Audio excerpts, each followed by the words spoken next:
Okay, so you want to own a vineyard. Rows of vines marching in perfect lines up a sun-drenched hillside, a stone farmhouse with a wraparound porch, a glass of your own Cabernet at golden hour while you watch workers pick fruit you grew yourself. That's the picture on the postcard.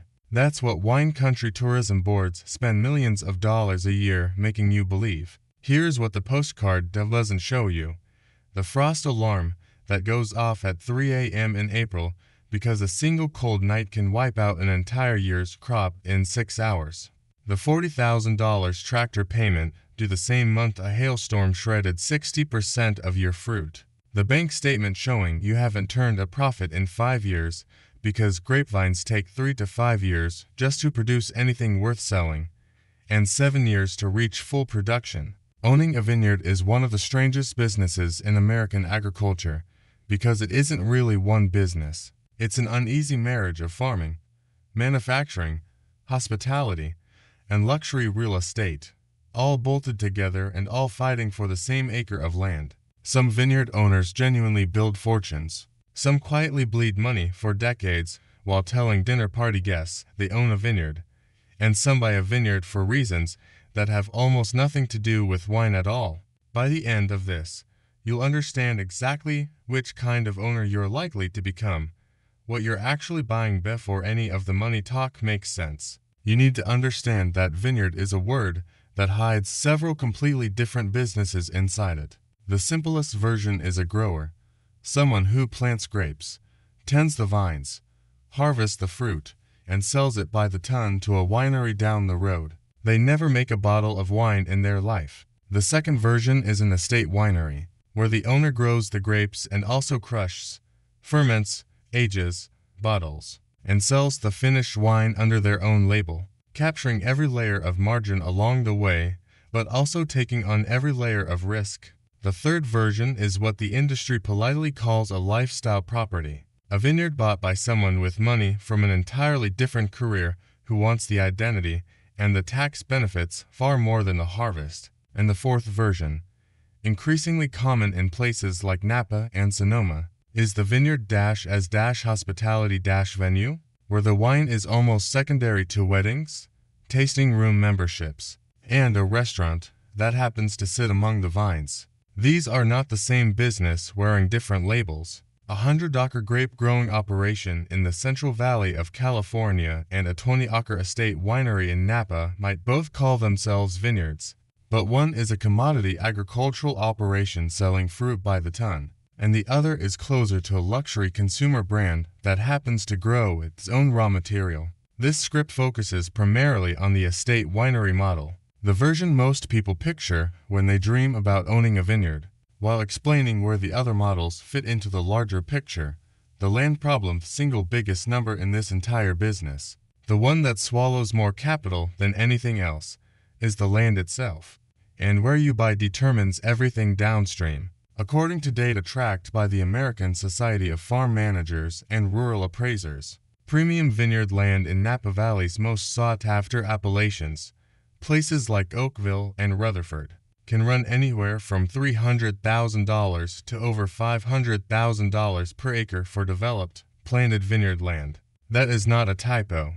$500,000 for 1 acre before you've grown a single grape. Move to Sonoma County, still prestigious but a notch below Napa in prestige and pricing, and land runs $100,000 to $250,000 per acre. Head further out to the Sierra foothills, Paso Robles, or Lodi, regions capable of producing genuinely excellent wine but without the same brand recognition, and prices drop to $20,000 to $60,000 per acre. Leave California entirely and go to Washington State's Columbia Valley, Oregon's Willamette Valley, or Virginia's wine country, and undeveloped land suitable for planting can be found for $10,000 to $40,000 an acre. Here is the trap that catches almost every newbie with money but no wine industry experience. They see Napa land at $500,000 an acre and assume that's simply the cost of entry into serious winemaking. It isn't. What that price actually reflects is decades of accumulated brand equity tied to a specific piece of geography. an appellation system that legally protects the use of certain place names, and 100 years of critics, collectors, and tourists deciding that Napa Cabernet deserves a premium nobody else's Cabernet gets. Buy land in a lesser-known region for a tenth of the price, and you can grow objectively excellent grapes. But you will spend the next 20 years fighting for a fraction of the price per bottle that a neighboring Napa producer commands for doing roughly the same work. This is the first lesson of vineyard economics. The price of the land and the price the wine can command are the same number wearing different clothes, and you cannot separate them. The cost of planting something that isn't ready to work for your say, you found your land. You now need to actually plant a vineyard. And this is where the business starts revealing its true, patient, unforgiving character. According to extension research from the University of California, Davis, one of the most respected viticulture programs in the world, the cost to establish 1 acre of premium wine grapes, meaning site preparation, trellising materials, irrigation infrastructure, and the vines themselves, runs between $30,000 and $50,000 per acre in California, and can climb past $60,000 per acre for high-density, hillside, or particularly labor-intensive plantings. Multiply that by even a modest 20-acre vineyard and you are looking at $600,000 to $1,200,000 just to get vines into the ground, on top of whatever you paid for the land itself. Break that number down and you start to see why it's so large. Ripping and preparing the soil, which often includes deep tilling, adding amendments, and installing drainage, runs $3,000 to $8,000 per acre. Trellising, the steel posts, wire, and end assemblies that hold the vines upright and train them into rows, costs $8,000 to $15,000 per acre depending on the system. A drip irrigation system, essential in most wine regions because dry farming is only viable in specific soils and climates, adds another $3,000 to $6,000 per acre. The vines themselves, grafted onto phylloxera-resistant rootstock because a nearly vineyard-ending pest wiped out European vines a century ago and taught the entire industry to never plant ungrafted vines again, cost $4 to $8 per vine. And a typical acre holds somewhere between 900 and 2,200 vines depending on planting density. That's $3,600 to $17,600 per acre just in plant material. And then comes the part that truly separates this from almost any other agricultural business. You wait. A newly planted vine produces no usable fruit in its first year. By year 3, it produces a small, unreliable crop, usually not enough to justify a commercial harvest. It isn't until year 4 or 5 that yields become meaningful, and it isn't until year 7 that a vine reaches its full mature production potential, one that in many cases keeps improving for decades after that. For those first 3 to 5 years, you are paying full irrigation costs, full labor costs, full pest management costs, and receiving effectively zero revenue from that acreage. This is why vineyard establishment costs are almost always modeled alongside a multi-year operating loss that has to be financed somehow, usually through outside capital, other income, or a very patient bank. The equipment nobody budgets for correctly. A vineyard without equipment is a vineyard that cannot function, and the equipment list is longer and more specialized than most newcomers expect. At minimum, you need a tractor sized appropriately for vineyard rows, and specialized narrow vineyard tractors, built specifically to fit between tight row spacing, run $80,000 to $150,000 new. You need a mechanical harvester if you intend to harvest anything beyond a boutique handful of acres by hand, and a self-propelled grape harvester costs $250,000 to $400,000, an enormous sum that only makes sense once your acreage is large enough to justify it. Which is why many smaller estates instead pay a custom harvesting service $200 to $400 per acre to bring in a machine for a few days each fall. You need a sprayer for fungicide and pest treatments, since vineyards in humid climates can lose an entire crop to mildew or rot within days if treatments are missed. And a quality sprayer runs $20,000 to $60,000. you need frost protection equipment. And this is one of the most consequential and expensive line items in the entire operation. Wine machines, essentially giant fans mounted on towers that circulate air to prevent cold air from settling on the vines during a spring frost, cost $30,000 to $50,000 per unit installed, and typically protect somewhere around 10 acres each, meaning a modest 30-acre vineyard in a frost-prone region might need 3 of them, a $90,000 to $150,000 investment purely as insurance against a single bad night. Some vineyards instead use overhead sprinkler systems for frost protection, which coat the vines in a thin layer of ice that paradoxically protects the buds by releasing latent heat as the water freezes. But that requires an enormous volume of available water on demand, which not every property has. If you're making wine on site rather than just growing grapes to sell, add a crush pad, stainless steel fermentation tanks, a bladder press, a bottling line, and oak barrels. And French oak barrels alone run $1,200 to $2,000 each, with a small winery needing dozens of them, replaced on a rotating multi-year cycle because oak loses its flavor-imparting character after 3 to 5 uses. Add all of this together, and equipping even a modest estate winery operation can easily run $500,000 to $1,500,000 on top of land and planting costs before a single bottle has ever been sold. The bills that arrive every single year, whether the grapes cooperate or nother, is the structural reality at the center of vineyard ownership. And it's the same story that shows up again and again across serious agricultural businesses. Revenue arrives once a year, at harvest, and sometimes not even reliably then, while expenses arrive every single month regardless of what the weather decides to do. According to cost of production studies published by UC Davis's Cooperative Extension, which tracks vineyard economics across California's wine regions in detailed annual reports, the ongoing farming cost to maintain an acre of premium wine grapes runs anywhere from $6,000 to $12,000 per acre per year in Napa and Sonoma, and $3,000 to $6,000 per acre in less intensively managed regions. That covers pruning, which has to happen by hand on premium vineyards and is one of the largest single labor costs of the year. Canopy management throughout the growing season, pest and disease control, irrigation, and the fuel and equipment maintenance needed to run the whole operation. Labor is the largest recurring cost by a wide margin.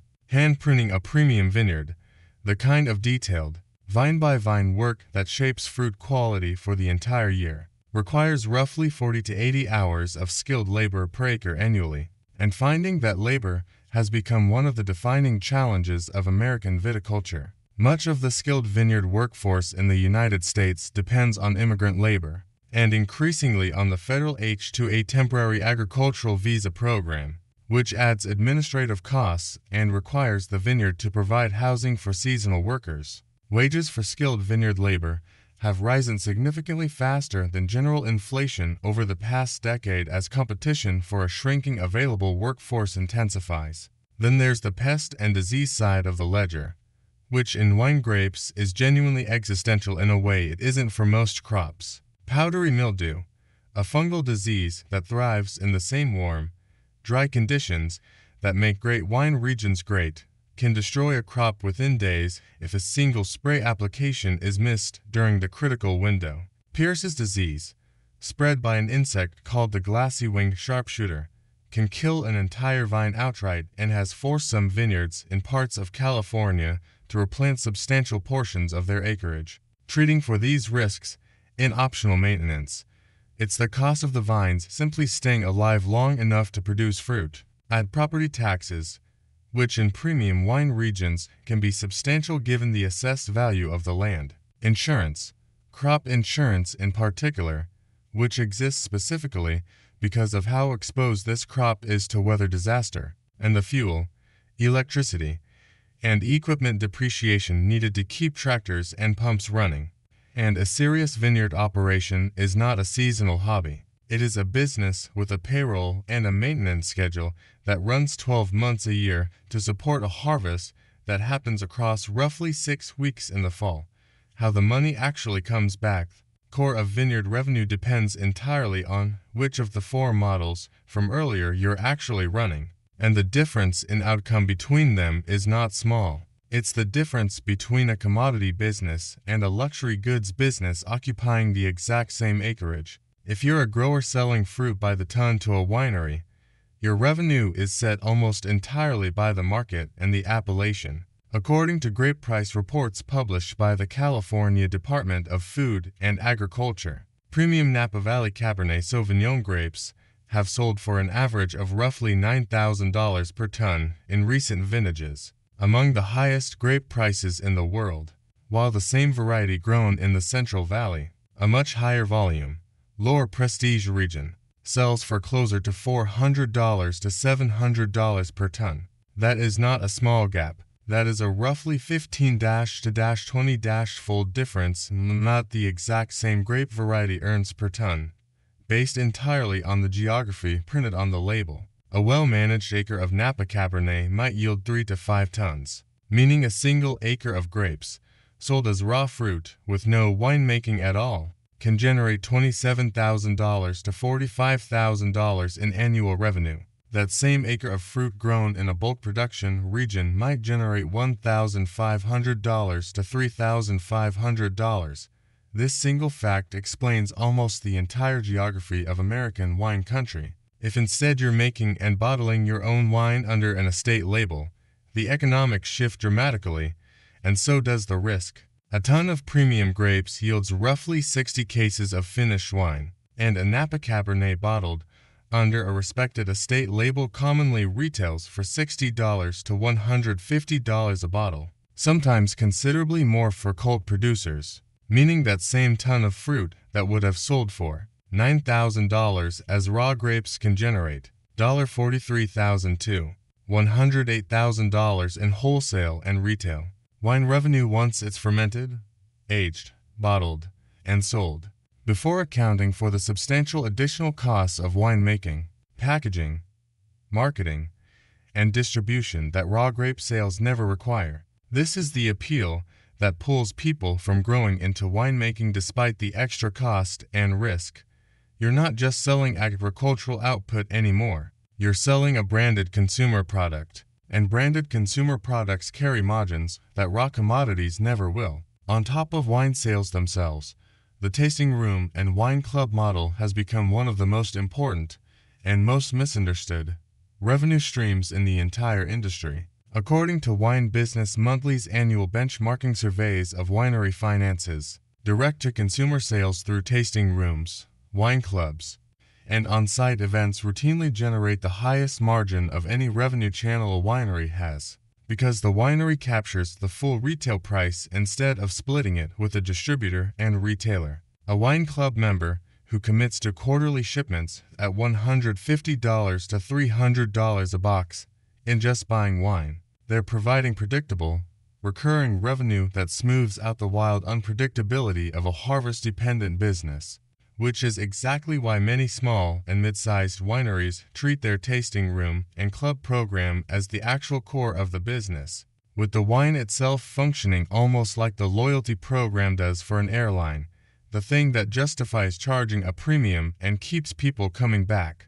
The volatility nobody wants to talk about is where vineyard ownership becomes genuinely dangerous in a way that separates it from most agricultural businesses. Because the list of things that can destroy a year's income overnight is unusually long, and almost none of them are things you control. Frost is the first and most immediate threat. A single hard freeze at the wrong moment in spring, when tender new buds have already emerged, can wipe out 30% to 100% of a season's potential crop in a single night. And it happens with real regularity across nearly every wine region in the country. Hail is the second, capable of shredding leaves and fruit in minutes during a summer storm, sometimes destroying an entire vineyard's crop in the time it takes the storm to pass over. Wildfire has become an increasingly serious threat specifically in California wine country over the past decade, and it threatens vineyards in two distinct ways.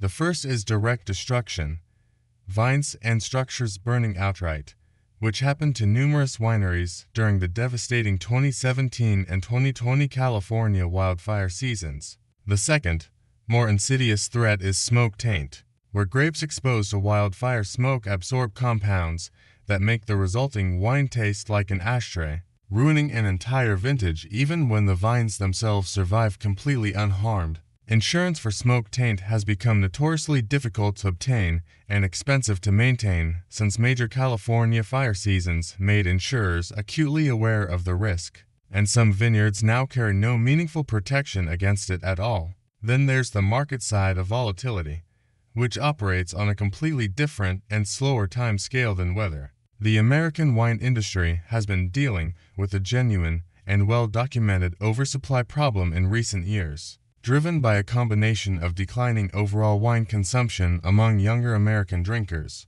who according to Gallup polling and industry consumption data have been drinking meaningfully less wine than previous generations at the same age, and years of expanded vineyard planting that assumed demand would keep climbing the way it had for decades. The result has been declining bulk grape prices in several California regions, vineyard removals in areas like the Central Valley where growers can no longer profitably sell fruit at prevailing prices, and increased competitive pressure even in premium regions as the overall market for wine shrinks. This is the volatility trap in its full form. Your costs, labor, land, equipment, are relatively fixed and rising steadily with inflation. Your revenue depends on a harvest that a single bad week of weather can destroy, sold into a market that has been structurally softening for the better part of a decade.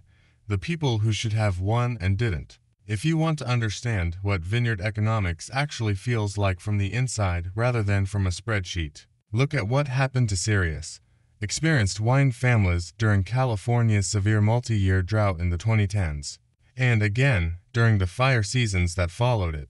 These were not first-time hobbyists. These were families who had farmed the same hillsides for generations, who knew every microclimate on their property down to which specific rows ripened earliest each year. The drought forced many of them into difficult irrigation rationing decisions, sometimes sacrificing yield to protect the long-term health of vines that had taken decades to mature. Then the fires arrived, and some lost not just a vintage to smoke taint, but the physical vines themselves, representing decades of accumulated vine age and root system development that cannot simply be replanted and restored the following year, since a newly replanted vine takes the same 3 to 7 years to reach meaningful production all over again, regardless of how experienced the owner is. Smaller, highly leveraged wineries that had taken on debt to expand tasting rooms or purchase additional acreage during more optimistic years found themselves servicing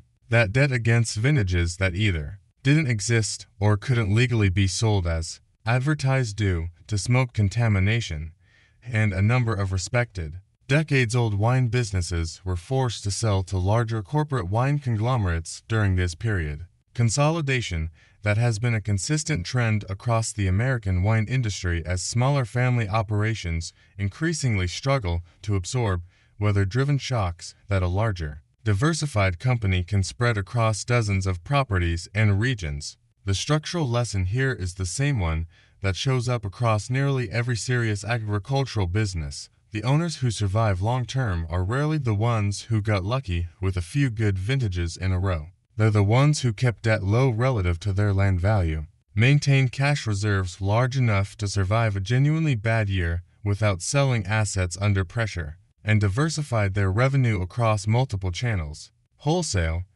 direct-to-consumer, and sometimes hospitality, rather than betting everything on a single distribution deal or a single growing season. Why the wealthy keep buying vineyards. Anyway, here's something that puzzles people looking purely at the operating economics just described.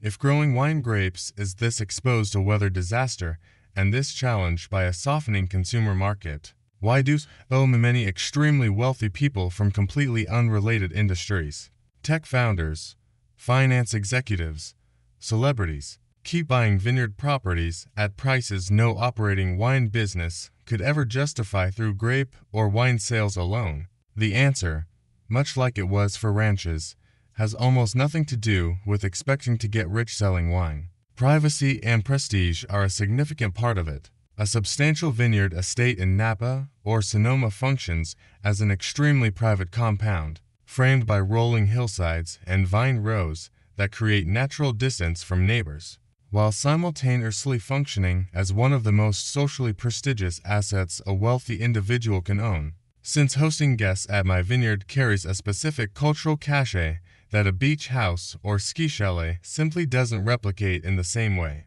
Capital appreciation is another major factor. Premium vineyard land in established appellations has historically appreciated steadily over long time horizons. Since the supply of land legally entitled to carry a prestigious appellation name is fixed by regulation and geography, and nobody is creating more Napa Valley, agricultural tax treatment provides real, ongoing financial benefit as well. In California and many other states, land actively used for agricultural production, including vineyards, qualifies for significantly reduced property tax assessment compared to land valued at its full residential or commercial development potential, meaning that maintaining even a modest working vineyard on a large luxury property can meaningfully reduce the annual tax burden on an estate that might otherwise be assessed as a multi-million-dollar residential compound. And finally, there is the pure brand-building appeal for people who have already made their fortune elsewhere. Launching a boutique wine label carries a specific kind of cultural cachet that manufacturing almost any other product doesn't. And a handful of well-known business people and celebrities have built genuinely profitable small luxury wine brands. Less because the underlying vineyard economics were extraordinary and more because their existing personal brand allowed them to charge a premium price for a bottle that a completely unknown producer could never command for identical wine. 2 Scenarios. Let's build the honest math the way an actual owner has to run it. In the good scenario, you own a 20-acre estate vineyard in a respected but not top-tier appellation, land and planting costs behind you, vines now in full mature production. A clean, frost-free growing season delivers a strong harvest for tons per acre across your fully producing acreage. You crush and bottle it all under your own label rather than selling it raw, producing roughly 4,800 cases for the vintage. Wholesale and direct-to-consumer sales combined, weighted toward your tasting room and wine club at the highest margins, bring in an average of $70 per bottle across the whole vintage. That's a gross revenue on the order of $4 million for the year. Your annual farming costs across 20 acres run roughly $160,000 to $200,000. Winemaking costs, barrels, labor, packaging, bottling, and cellar operations run another $500,000 to $800,000 depending on how much of the wine ages in expensive new French oak. Tasting room and marketing costs add another few $100,000. In a genuinely strong year, with no weather disasters and healthy consumer demand, an operation like this can clear a real, meaningful operating profit, often in the range of 15% to 25% of revenue once the vines are mature and the brand is established, a return that would make almost any other agricultural business jealous. Now the bad year? A late spring frost cuts your usable crop by 40%.